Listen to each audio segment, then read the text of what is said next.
ইবলিস অনেক জ্ঞানী ছিল না? ইবলিস কিন্তু জ্ঞানী ছিল। সে কি ফেরেশতা ছিল? না, সে কিন্তু ফেরেশতা ছিল না। কানা মিনাল জিন্নি, সে ছিল জিনদের একজন। সে ছিল জিনদের একজন। সে অনেক ইলম কালাম শিখেছিল এবং আল্লাহর অনেক ইবাদত করেছে। ইবাদত করতে করতে এমন একটা পর্যায়ে সে চলে গেছে যে যখন তাকে অনেক উচ্চ আসন দেয়া হয়েছিল, মর্যাদা দেয়া হয়েছিল।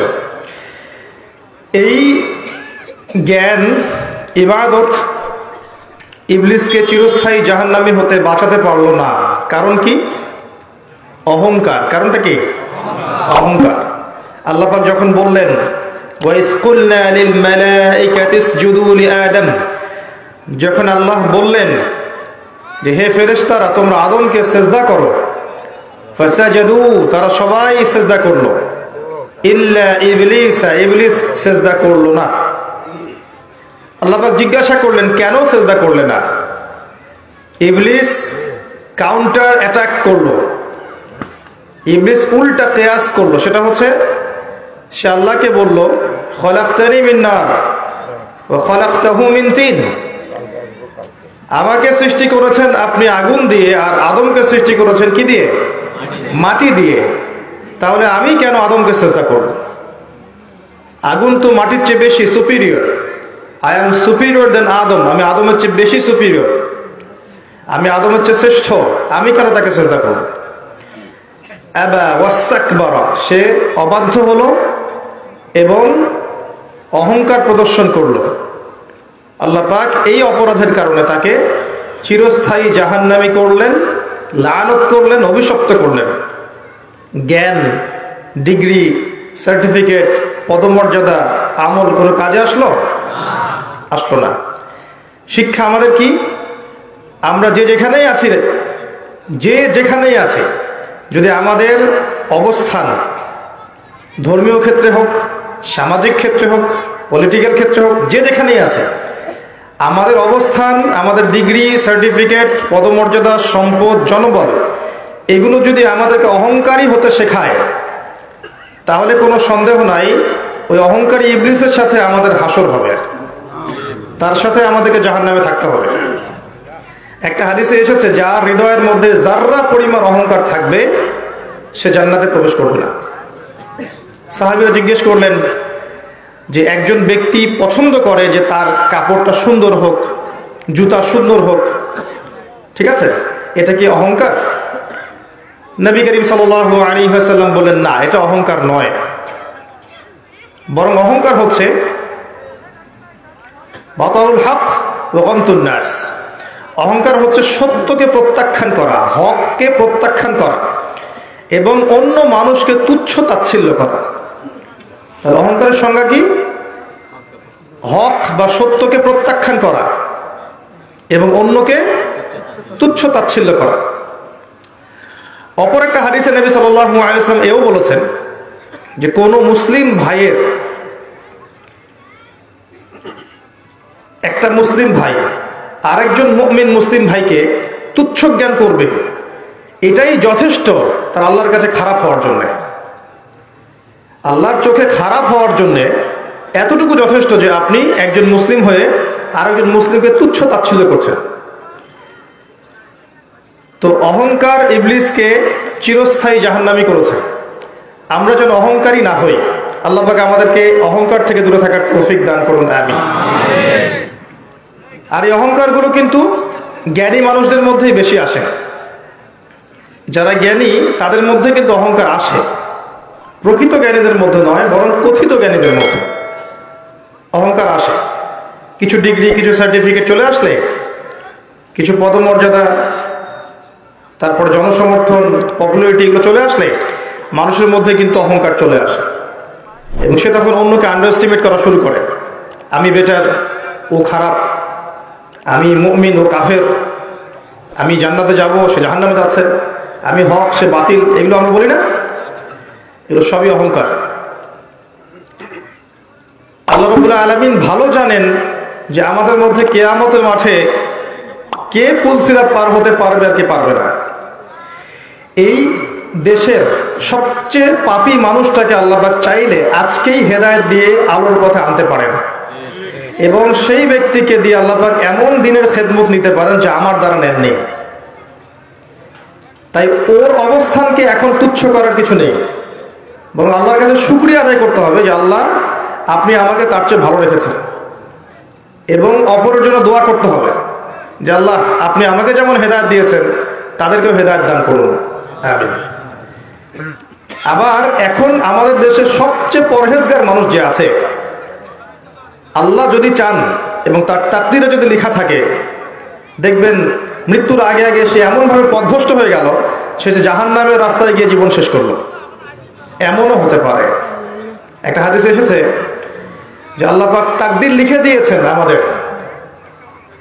একটা মানুষ খারাপ কাজ করতে থাকে, করতে করতে করতে করতে এক পর্যায়ে তাকদীরের লিখনই তার উপর বিজয়ী হয়, এবং শেষ বয়সে গিয়ে সে ভালো কাজ করতে থাকে, এবং ওই অবস্থায় তার মৃত্যু হয়, সে জান্নাতে চলে যায়। আবার একজন ব্যক্তি ভালো কাজ করতে থাকে, ভালো কাজ করতে করতে করতে এক পর্যায়ে ভাগ্যের লিখনই তার উপর বিজয়ী হয়, এবং শেষ বয়সে সে আল্লাহ দ্রোহিতা, কুফর, শিরিক, হারাম এগুলোর মধ্য দিয়ে অতিবাহিত করে, জাহান্নামে প্রবেশ করে। তাকদীর দেখা যায়, বিশ্বাস করা যায় না?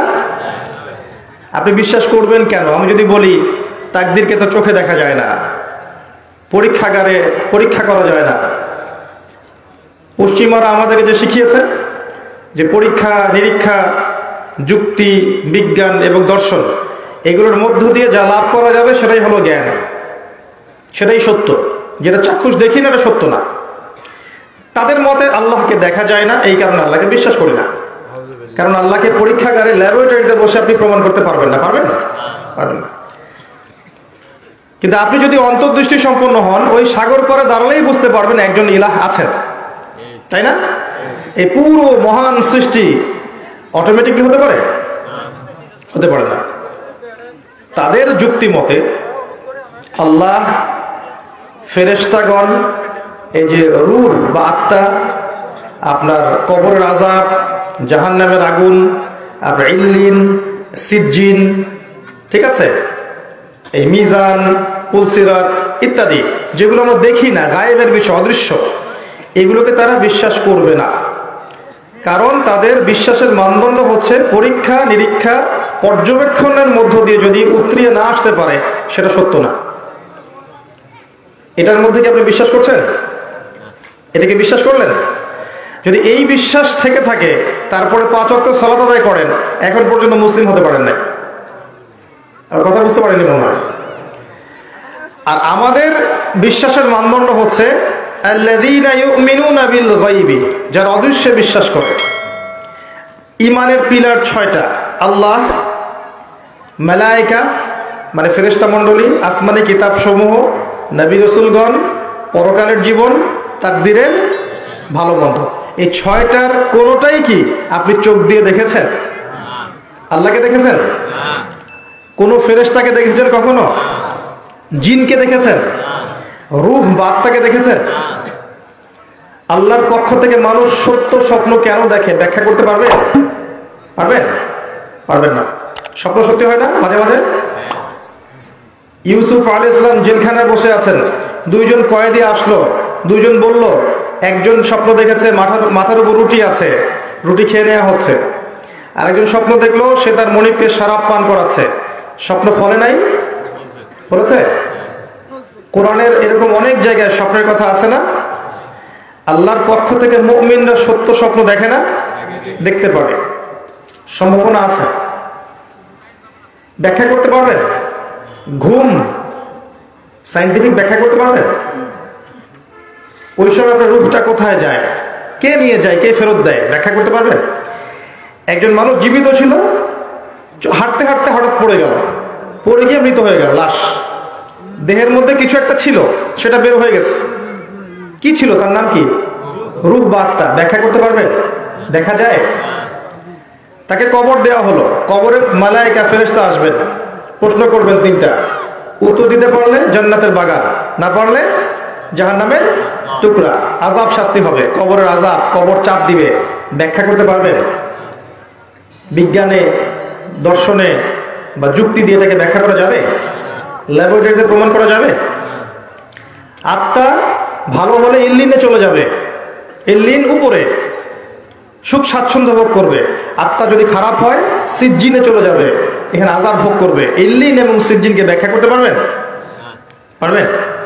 বিজ্ঞান দিয়ে, যুক্তি দিয়ে, দর্শন দিয়ে? পারবেন না। কিয়ামতের মাঠে মানুষ উঠবে, 50,000 বছর মানুষ দাঁড়িয়ে থাকবে, সূর্য কাছে চলে আসবে, ঘাম দিয়ে টাকনু, হাঁটু, বুক, গলা ভিজে যাবে। আমলনামা ছুড়ে দেওয়া হবে, কারো ডান হাতে, কারো বাম হাতে।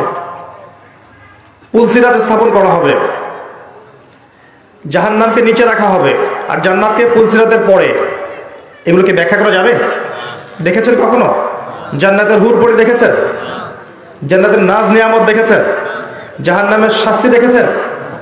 জাহান্নামে যে হিংস্র শাস্তি দেওয়ার জন্য আল্লাহ পাক হিংস্র জীবজন্তু রেখেছেন, দেখেছেন কখনো? জাহান্নামের প্রহরী একজন ফেরেশতা আছেন, চিফ অফ কমান্ড যেটা আমরা বলি আর কি, আছে না চিফ অফ কমান্ড একজন? তার নাম হচ্ছে মালেক। কি নাম? মালেক। সূরা যুখরুফের মধ্যে এই ফেরেশতার নাম আছে। তো তাকে কি ব্যাখ্যা করতে পারবে? আরেকটা সূরা আছে আলাইহা তিসআতা আশার, জাহান্নামে 19 জন বড় বড় ফেরেশতা আছে, ব্যাখ্যা করতে পারবেন? ইসরাফিল আলাইহিস সালাম সিংহায় ফুঁক দিবেন, মহাবিশ্ব ধ্বংস হয়ে যাবে। এই সিংহাকে ব্যাখ্যা করতে পারবেন? দেখেছেন কখনো? আমাদের বিশ্বাসের পিলারগুলো কি তাহলে?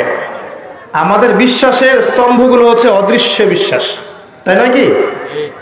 আর যারা পশ্চিমা সংস্কৃতিতে এই গোলক ধাঁধায় পড়ে আছে, তাদের বিশ্বাসের মানদণ্ড হচ্ছে পরীক্ষা নিরীক্ষা পর্যবেক্ষণের মধ্য দিয়ে যেটা পাবো এটাই সত্য, এর বাইরে কোনো সত্য নাই।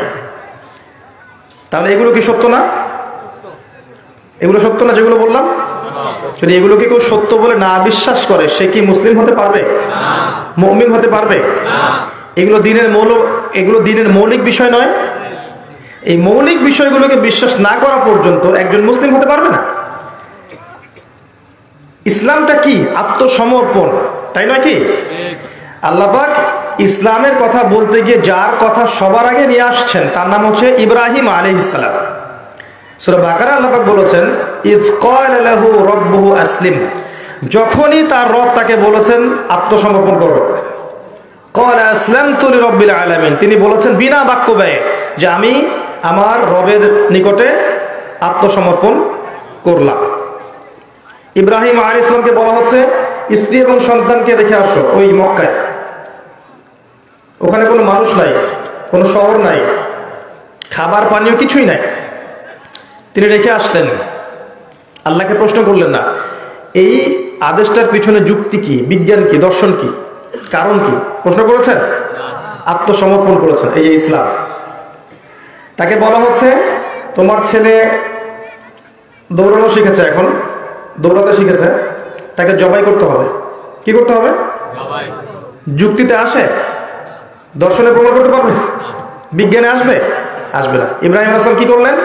আত্মসমর্পণ করলেন। ছেলেকে গিয়ে বললেন ইয়া বুনাই, হে আমার ছেলে, ইন্নী আরা ফিল মানামি আন্নী আযবাহুক, আমি স্বপ্নে দেখেছি যে আমি তোমাকে জবাই করছি।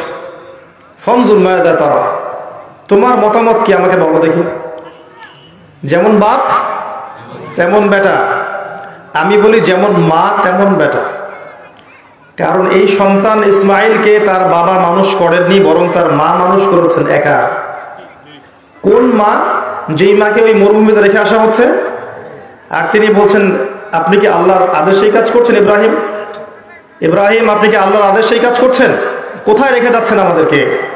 ইব্রাহিম আলাইহিস সালাম কথা বলতে পারেন না। স্ত্রী সন্তানকে এমন জনমানব শূন্য জায়গায় রেখে আসলে বুক ছটফট করবে না? কষ্ট লাগবে না? কষ্টে কথা বের হচ্ছে না। শুধু এতটুকু বললেন, মাথা নাড়ালেন যে হ্যাঁ আল্লাহর আদেশে আমি রেখে যাচ্ছি। তখন ওই মা, ইসমাইল আলাইহিস সালামের মা হাজেরা আলাইহিস সালাম, তিনি বলছেন ঠিক আছে, তাহলে আল্লাহ আমাদেরকে ধ্বংস করবেন না, আমি আল্লাহর প্রতি তাওয়াক্কুল করলাম, আল্লাহই আমাদের হেফাজত করবে ইনশাআল্লাহ। এই হলো মা। তারপর সাফা মারওয়া যে সাইর ঘটনা জানেন, একবার সাফা থেকে মারওয়া, মারওয়া থেকে সাফা। যারা হজ করেছেন এখানে অনেকেই তাওয়াফ করেছেন না? যদি সাফা মারওয়া তাওয়াফ না, সাই, যদি সাফা মারওয়া সাই করার সময় এই ফিলিংসটা না আসে যেটা হাজরা আলাইহিস সালামের সেই কাজ, তাহলে এটা জগিং হবে, তাই না? রূহটা পাবে না। ওখানকার শিক্ষাটা কি? এটা হচ্ছে হাজরা আলাইহিস সালামের সেই স্মৃতি আল্লাহ পাক কিয়ামত পর্যন্ত রেখে দিয়েছে। ওই যে এক মা তার সন্তানকে পানি পান করানোর জন্য ছুটেছেন, সেই যে দৃশ্যটা হৃদয় বিদারক, আল্লাহ পাক কিয়ামত পর্যন্ত রেখে দিয়েছে। দেখেন নাই? ওই যে ইব্রাহিম আলাইহিস সালাম শয়তানকে পাথর মারলেন না, মনে আছে? তিনি জবাই করতে যাচ্ছেন, তখন শয়তান ধোঁকা দিচ্ছে না, তখন তিনি পাথর ছুড়লেন। ওই যে পাথর ছোড়ার যে সংস্কৃতি, আমল, এটা কিয়ামত পর্যন্ত আল্লাহ পাক রেখে দিয়েছেন। দেখেন নাই? এই যে ছেলেকে জবাই করতে যাচ্ছেন, আল্লাহর পক্ষ থেকে অন্য একটা প্রাণী জবাই হলো না, সেই যে ঈদুল আজহার সেই সুন্নাত কিয়ামত পর্যন্ত থাকবে না? থাকবে। এভাবে আল্লাহ পাক আল্লাহর মনোনীত বান্দাদেরকে, আত্মসমর্পণকারী বান্দাদেরকে, তাদের আমলকে, তাদের আকীদা আদর্শকে যুগ যুগ ধরে টিকিয়ে রাখেন। বলেন সুবহানাল্লাহ। ইব্রাহিম আলাইহিস সালাম এখানে প্রশ্ন করেননি কেন, কি জন্যে, কি যুক্তি, কি দর্শন, কিচ্ছু না। আল্লাহ পাক আদেশ করেছেন, করে ফেলেছেন। তখন ওই ছেলে বলছে, ইসমাইল, ইয়া বাতি, হে আমার বাবা, ইফআল মা তুমার, আপনাকে যে আদেশ করা হয়েছে আপনি করুন। সাতাজিদুনি ইনশাআল্লাহু মিনাস সাবিরিন, ইনশাআল্লাহ আপনি আমাকে ধৈর্যশীল পাবেন। এরকম একটা ছেলে দেখাতে পারবেন এখন? পাবজি, ফ্রি ফায়ার, আপনার ফ্রি মিক্সিং, গার্লফ্রেন্ডের পিছনে সময় ব্যয় করা, সারা রাত পর্নোগ্রাফি দেখা, জুয়া খেলা, ক্যাসিনোতে যাওয়া, জেনা করা। জেনা তো বুঝেন, জেনার হিসেব নেই, কতগুলো মেয়ের সাথে অবৈধ সেক্স করেছে, হিসাব নেই। জেনা, পর্ন, মাদক, আপনার অহেতুক খেলতামাশায় ব্যস্ত থাকা, আপনার ইউটিউবে পড়ে থাকা, ফেসবুক নিয়ে পড়ে থাকা, সারাদিন অনলাইনে গোতাগুতি করা, পড়াশোনা করা মন দিয়ে না করা, ছাত্র জীবনেই মাদক সেবন শুরু করা, কিশোর গ্যাং তৈরি করা, এই কাজগুলো কারা করছে? যারা এই কাজগুলো করছে এরা কি অমুসলিম? এরা কি হিন্দু না বৌদ্ধ না খ্রিস্টান? এই যুব সমাজ, এই মুসলিম যুব সমাজ কি কখনো ইসমাইল হতে পারবে? শুধু আল কোরআনের আলো ঘরে ঘরে জালো স্লোগান দিলেই কাজ হবে না। যতক্ষণ পর্যন্ত আপনি এই বিপুল পরিমাণ সংখ্যক এই যুব সমাজকে, পরবর্তী প্রজন্মকে আল্লাহর দ্বীনের পথে ফেরাতে না পারছেন, ততক্ষণ পর্যন্ত শুধু স্লোগান দিয়ে কাজ হবে না। যখন প্রত্যেকটা যুবক কোরআন পড়তে জানবে, ইনশাআল্লাহ অর্থ বুঝবে, কোরআনের হকগুলো আদায় করবে, আদেশ মানবে, নিষেধগুলো বর্জন করবে, দেখবেন অটোমেটিকলি কোরআনের আলো ঘরে ঘরে জ্বলে গেছে। অটোমেটিকলি চাপ প্রয়োগ করতে হবে না আপনাকে। জ্ঞানের একটা বিপ্লব দরকার, পড়াশোনার একটা বিপ্লব দরকার এখন। তো ওইদিকে আমি পরে আসছি। আপনাকে বোঝাচ্ছিলাম যে ইসলাম হচ্ছে আত্মসমর্পণের নাম। ইব্রাহিম আলাইহিস সালাম প্রশ্ন করেননি বেশি আল্লাহ পাক। ইবলিস কি করেছিল? উল্টা প্রশ্ন করেছিল, কেন সেজদা করব, কেন সেজদা করব, আমি তো আগুন দিয়ে সৃষ্টি, ও তো মাটি দিয়ে সৃষ্টি।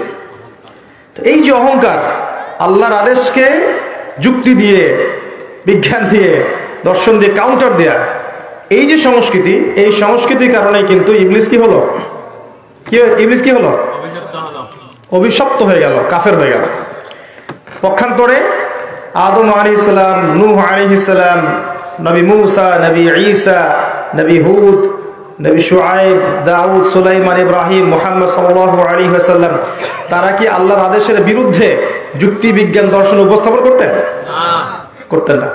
যখন যে আদেশটা এসেছে মাথা পেতে নিতেন। এর নামই হচ্ছে ইসলাম। প্রত্যেকটা আদেশের পিছনে অবশ্যই যুক্তি আছে, অবশ্যই কোনো না কোনো কারণ আছে, ব্যাখ্যা আছে, বিজ্ঞান আছে, কিন্তু সবকিছু বোঝার ক্ষমতা আমার নাই। সবকিছু ব্যাখ্যা করার মতো জ্ঞান আল্লাহ আমাকে দেননি, এটা বুঝতে হবে। এই যে কয়েকটা বিষয় বললাম, এগুলোকে ব্যাখ্যা করতে পারবে? একটা সহজ প্রশ্নের উত্তর খুঁজে পাইনি আজ পর্যন্ত, যে এই মহাবিশ্ব কিভাবে সৃষ্টি হয়েছে। সায়েন্সের বইয়ের অভাব নাই, ফিজিক্সের, অ্যাস্ট্রোনমির যত বই আছে দেখবেন, এই বইগুলো পড়েন, বাংলা অনুবাদও হয়েছে অনেক বই, পড়লে দেখবেন কুল কিনারা খুঁজে পাওয়া যাচ্ছে না। সর্বশেষ একটা সিদ্ধান্তে তারা পৌঁছেছেন, সেটা হলো যে বিগ ব্যাং থেকে সব সৃষ্টি হয়েছে, ফুল স্টপ। এটাই মেনে নিয়ে তারা চলছেন। এটা একটা সূত্র, বিগ ব্যাং থেকে মহাবিশ্ব সৃষ্টি হয়েছে, এই সূত্রের উপর চলছে। এই তো কথা কঠিন হয়ে যাচ্ছে নাকি? বিগ ব্যাং এর নাম শুনেছেন?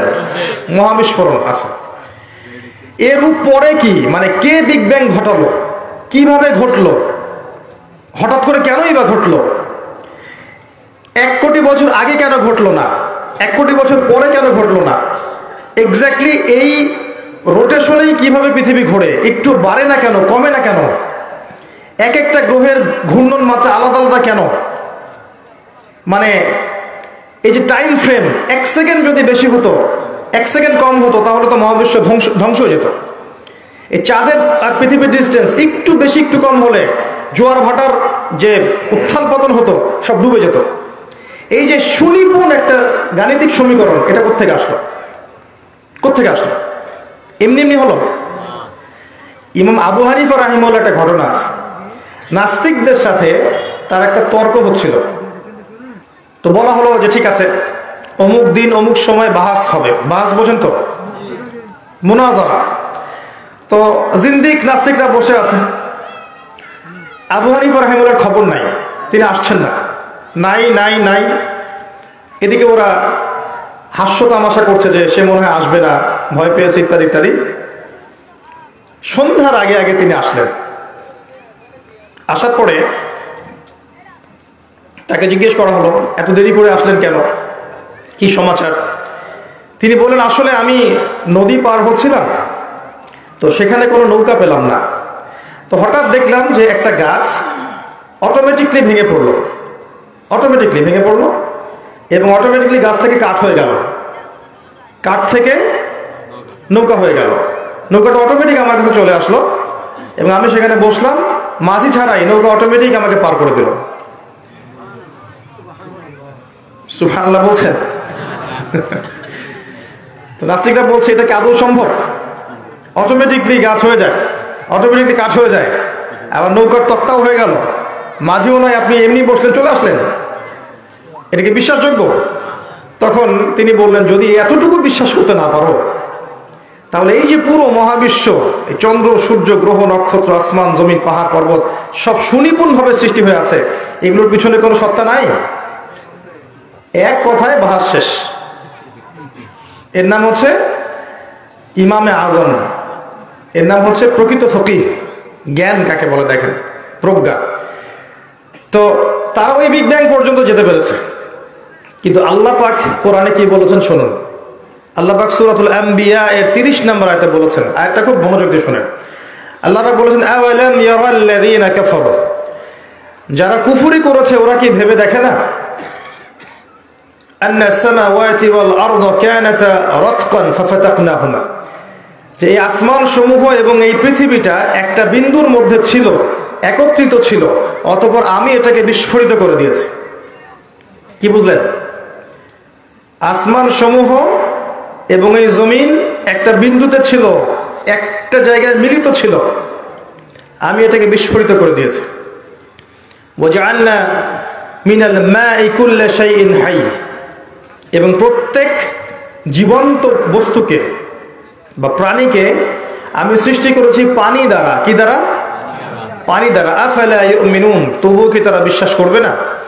তো আল্লাহ পাক এখানে এটাই বলছেন যে ওরা যেটা বললো যে বিগ ব্যাং থেকে সব সৃষ্টি হয়েছে, আর আল্লাহ বলতে চাচ্ছেন এই বিগ ব্যাং অটোমেটিকলি হয়নি, বরং আমি ঘটিয়েছি। এই হলো তাদের সাথে আমাদের জ্ঞানতাত্ত্বিক দর্শনগত পার্থক্য। আমার কথা কি বোঝা যায় না কঠিন হয়? একটু সুর দিতে হবে।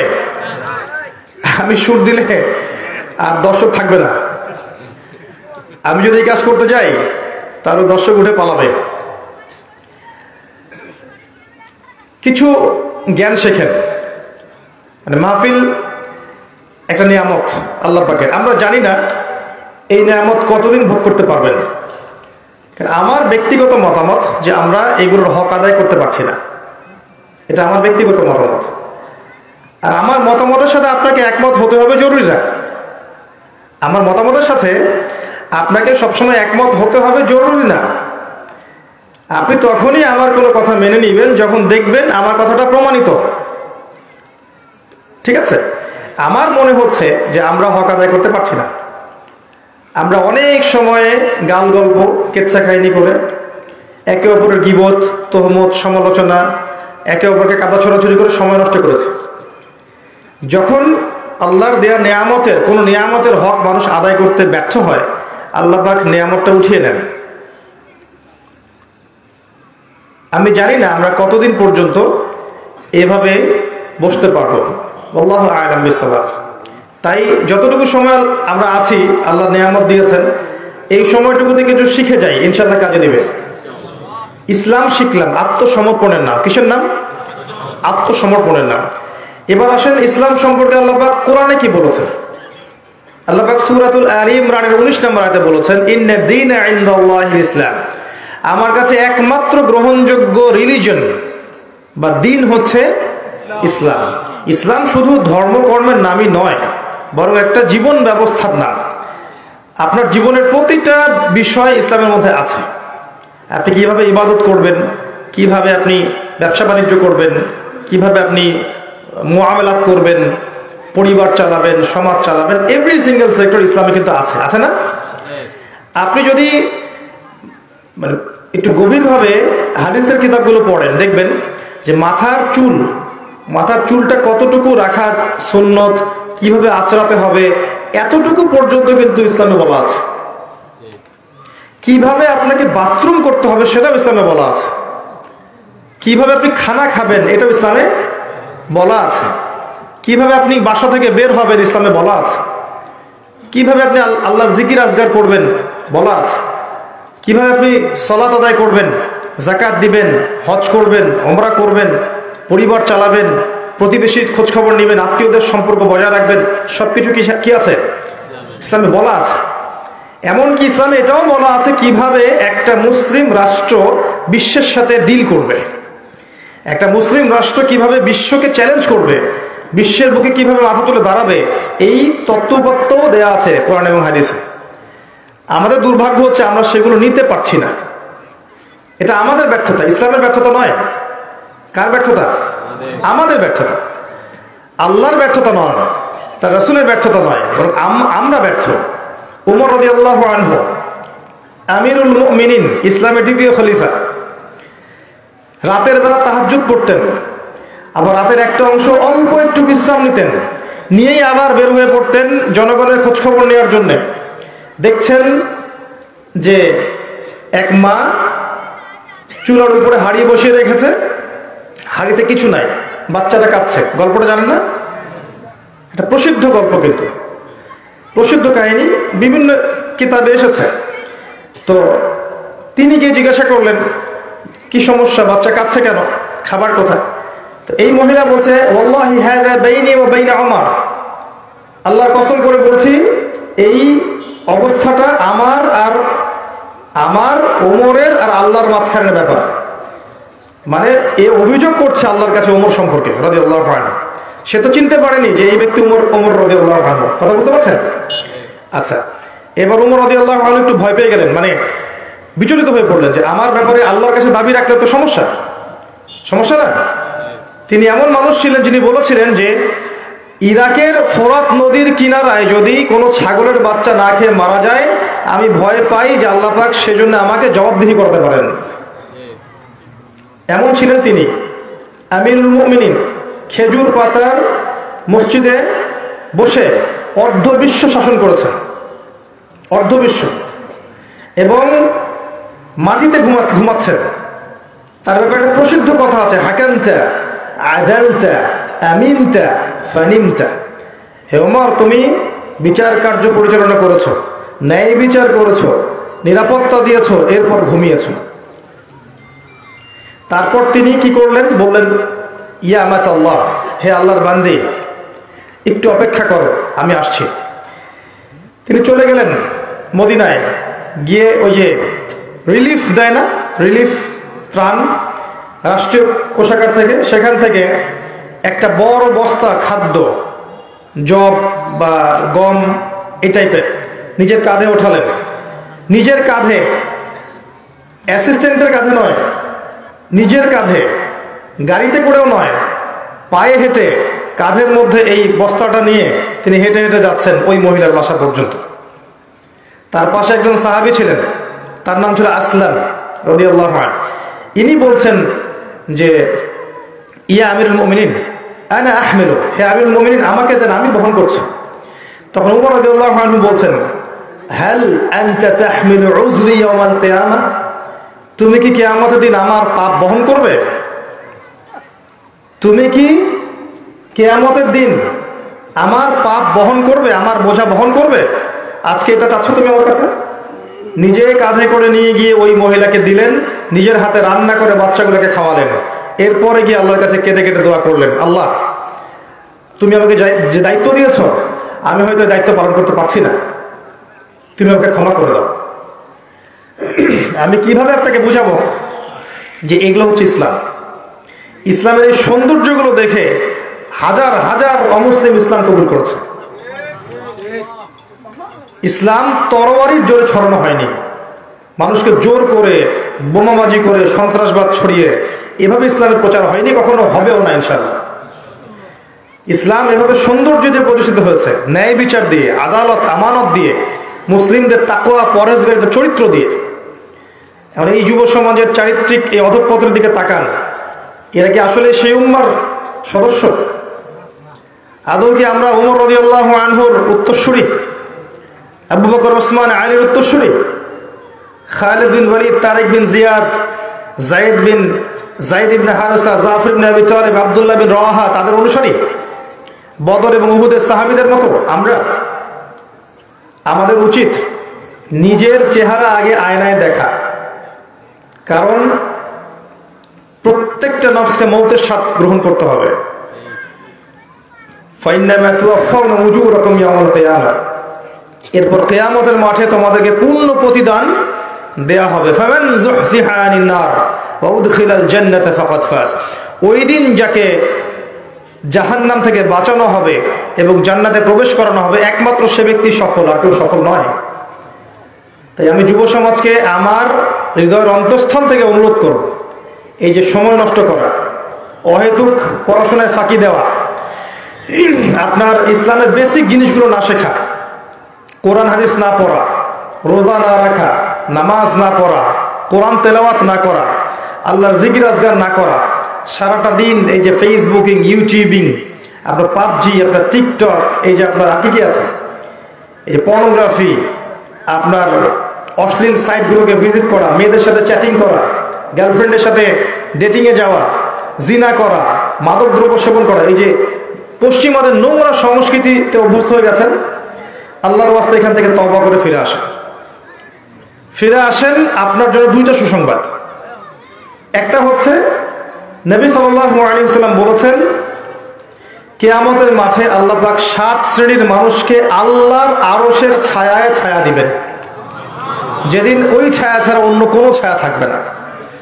তার মধ্যে এক শ্রেণী হচ্ছে যে যুবক সমাজ বা যুবক শ্রেণী, যুবতীও পর্বের মধ্যে, যারা তাদের যৌবনকালটাকে আল্লাহর রাস্তায় বিলিয়ে দিয়েছে।